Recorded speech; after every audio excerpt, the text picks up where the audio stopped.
Hello, welcome to the Africa Briefing podcast, where we discuss everything African.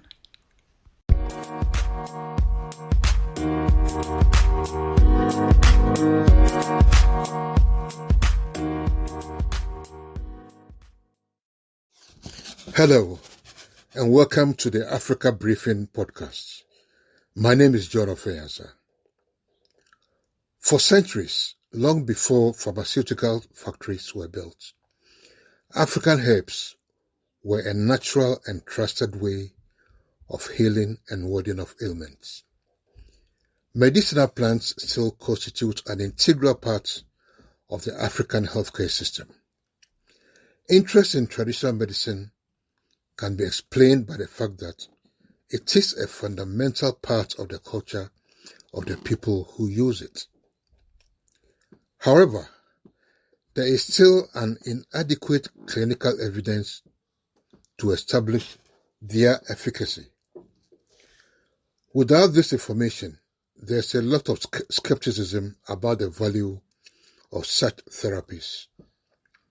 This denies people the freedom to choose plants that are potentially less costly and are more accessible. Another issue concerning the use of botanical remedies is the need to understand the safety of these therapies. For these reasons, information about the efficacy and safety of traditional medicines is urgently required. At the height of the HIV/AIDS pandemic in the 1990s, a Ghanaian fetish priest and herbalist, Nana Drobo, formulated a herbal cure for AIDS that proved effective for many victims, including some from Europe. He resisted many approaches from Western Big Pharma for his formulation. He, however, accepted an invitation from Japan. Sadly, he died under mysterious circumstances upon his return to Ghana. Did his formulation pose any threat to Western Big Pharma, who has spent millions, if not billions, of dollars on a possible cure? I'll leave that for you to decide. Let me fast forward to the current situation of the Covid-19 pandemic. The president of Madagascar, André Rajoelina, has been trumpeting the efficacy of COVID organics, a herbal cure for the virus that was produced in Madagascar, which he says has cured 105 of the 171 cases of coronavirus in his country. So far, 4 or 5 African countries, including Nigeria and Tanzania, have expressed interest in this herbal remedy. However, the World Health Organization, WHO, has cautioned against this COVID organic, saying it has to pass clinical trials. ECOWAS and the Dakar-based Africa Center for Disease Control have told the WHO line.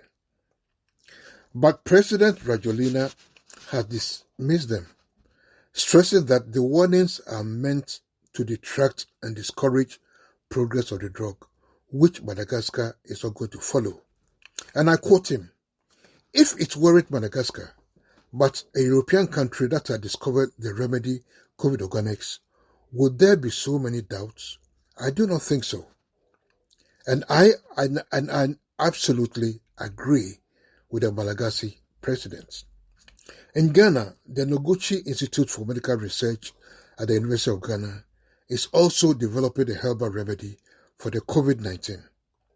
About 10 medical and scientific institutions in the advanced economies are also currently collaborating to find a vaccine for the virus, with most of them being funded by wealthy philanthropists. Is Africa going to take a cue from them?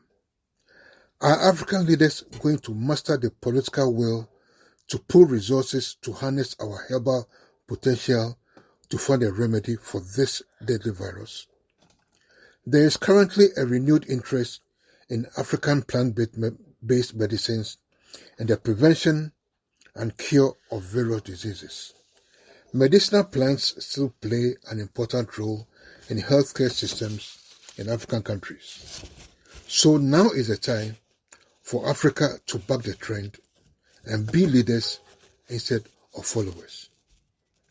Thank you for listening, and until next time, stay safe and keep hope alive. You have been listening to the Africa Briefing podcast.